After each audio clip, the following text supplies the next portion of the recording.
Everyone, good evening, welcome back to our channel, welcome back to our new blog. তোমরা সবাই কেমন আছো? আমরা এখন অনেক ভালো আছি। তো আজকে হলো শুক্রবার আর এখন বাজে সন্ধ্যা 7টা। তো আজকে ব্লগটা এখন থেকে শুরু করছি, দেখতে থাকো। আজকে সারাদিন কি করি আর কি, সারাদিন না সারা রাত। তো সারা রাত তো দেখাতে পারবো না, তো যতটা টাইম জেগে থাকবো ততটা টাইম দেখাবো তোমাদের সাথে কি করি। তো ফার্স্টেই চলো আজকে বলি, এখন তো জামালপুরে সন্ন্যাসী কামিয়েছিল দাদা, মানে ভক্ত হয়েছিল বাবুপুরাজের। তো সেখান থেকে আমার মেয়ের জন্য, মানে সোনা আমার জন্য অনেক খেলনা কিনে নিয়ে এসছে, তোমাদের সাথে সেগুলোই শেয়ার করবো। আর সোনার পুজো মানে পায়েল, আমাদের বাড়িতে ওখানে একটা মেলা ছিল মঙ্গলবার দিন, তো সেখান থেকেও কিছু খেলনা কিনেছে, তো দেখাবো তোমাদের সাথে। মানে আমার মেয়ের প্রথম খেলনা তোমাদের সাথে শেয়ার করব, এই কারণে আজকে ভিডিওটা শুট করা। কারণ যতই হোক এগুলো হলো একটা স্মৃতি, আর আমি ব্লগিং করতাম আগে, এখন করি, এখন আর করা হয়ে ওঠে না মেয়ের জন্যই। তো এগুলো স্মৃতি মেয়ে বড় হয়ে দেখবে, তারপর আমরাও দেখবো, ওই জন্যই করা। তো চলো দেখাই কত খেলনা হয়েছে। তোমায় দেখাই মেয়ের পিসিটা। এই যে মেয়ের পিসিমণি এই যে একটা ঝুমঝুমি কিনেছে, এই একটা ঝুমঝুমি কিনেছে, দুটো ঝুমঝুমি কিনে পাঠিয়েছে। আর এই দেখো, এইটা হলো দাদা এনেছে, আর এই যে একটা, এইগুলো দাদা এনেছে। আর এই যে একটা ডলের সেট এনেছে। তো এই যে এতগুলো খেলনা হয়ে গেছে আমার মেয়ের এখনই আড়াই মাস বয়সে মেয়ের এত খেলনা হয়ে গেছে। আস্তে আস্তে তো খেলনা হতেই থাকবে। আর মেয়ের তো সোনামা হওয়ার পর প্রচুর ড্রেস পেয়েছে, প্রচুর মানে অনেক ড্রেস পেয়েছে। তোমাদের সাথে তো একটাও শেয়ার করা হয়নি, কেন বলো তো? কারণ তখন তো আর ভিডিও করা পসিবল হচ্ছিল না, কারণ মেয়ের জন্য একটু ব্যস্ত ছিলাম, একটু না অনেকটাই ব্যস্ত ছিলাম, সবাই মিলে খুবই ব্যস্ত ছিলাম। এই কারণে মেয়েকে নিয়ে ছুটোছুটি এই কারণে তোমাদের সাথে কিছুই শেয়ার করা হয়নি। তো কোনো একটা টাইমে যখন, মানে এখনো পর্যন্ত আমরা বাড়ি থেকে একটা জামা কিনিনি, মানে মেয়ের প্রচুর জামা হয়েছে, প্রচুর। আর সবগুলো তো পড়তে পারি না, কারণ বড় হয়েছে, মানে সাইজে বড় টড়ো। তো এখনো পর্যন্ত মেয়ে যতগুলো জামা পড়েছে সবাই কেউ না কেউ দিয়েই গেছে। আর ছোট বাচ্চা, এই কারণে সবাই একটা দুটো তিনটে এরকম ভাবে কেউ জামা নিয়ে এসেছে। তো এই কারণে মেয়ের প্রচুর ড্রেস হয়েছে। এই যে আমাদের এখানেই আছে, মানে পুরো একটা তাক ভরে গেছে আর কি বলতে। চলো দেখাই এখন মেয়ে আর মেয়ের বাবা কি করছে। আর বলাই তো হলো না যে আজকে আমাদের সোনার পাপা এসেছে, মানে তোমাদের দাদা ভাই এসেছে, একটু আগেই আসলো। যে বললাম যে দাদা সন্ন্যাসী কামিয়েছিল, তো ওখান থেকে প্রসাদ এনেছে, তো প্রসাদ খাওয়ার জন্য নিমন্ত্রণ করেছিল বাড়ি থেকে, তো এই জন্যই এসেছে। তো চলো দেখাই।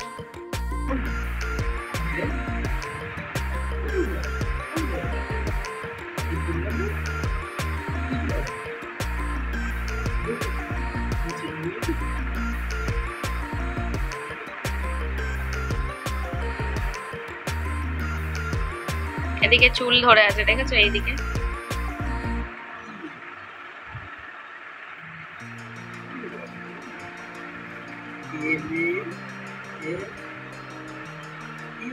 আর এই দেখো, এই ফুলটা এখন আপাতত টাঙিয়ে দেওয়া হয়েছে, এটাই এখন আমার সোনা দেখে।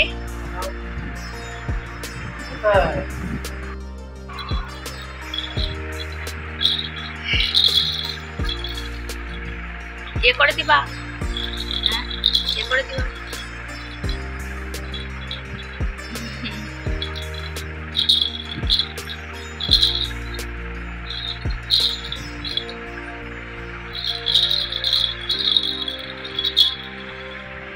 তো এই দেখো, এদিকে মা রান্না বান্না বসিয়ে দিয়েছে। তো মা করছে পটল ভাজা, আলু ভাজা আর মাটন। তো এই দেখো, মাটনটা মা নুন মানে ধোয়ার পরে লবণ হলুদ দিয়ে মাখিয়ে রেখেছে, এখনও মশলাটা করা হয়নি, তাই ম্যারিনেট করেনি, মশলা হয়ে গেলে ম্যারিনেট করে রেখে দেবে। তো এখন আলুটা ভেজে নিচ্ছে, আর পটলটাকে ভাজা হয়ে গেছে। আর এদিকে সব মশলা টশলাগুলো রেডি করছে মা, তো একা হাতেই করছে সব কিছু। আর অনেকটাই রাত হয়ে গেছে, প্রায় 8টা বেজে গেছে। তো এই দেখো, মাংস রান্নাটা কমপ্লিট হয়ে গেছে। তো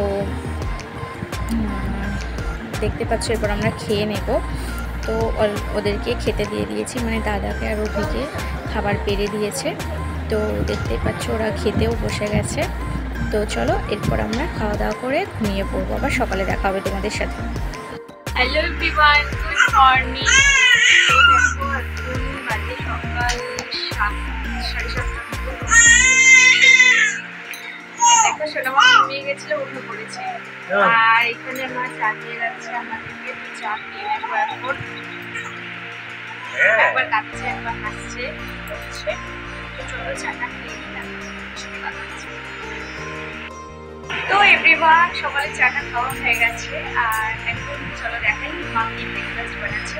কারণ ব্রেকফাস্ট করে বেরিয়ে যাবে মামা শ্বশুর বাড়ি, মামার বাড়ি যাবে। দিদা শরীর খারাপ, দেখতে যাবে। আর এরকম পরে ল্যান্ড খাচ্ছে, যেটা হলো আমাদের বাড়িতে আসলে ওটাই ওটা।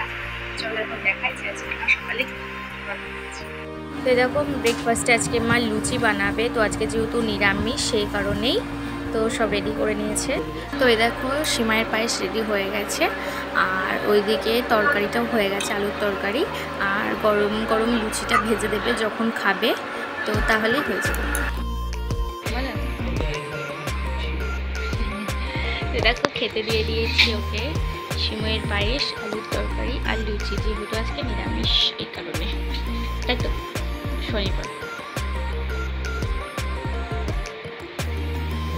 লুচিগুলো ঠান্ডা হয়ে গেছে, কারণ আমাদের এখানে কারেন্ট ছিল না। তো কারেন্ট না আসলে খাবে না বলছিল, তো এই কারণে লুচিগুলো ফুলকো লুচি চিপসে গেছে।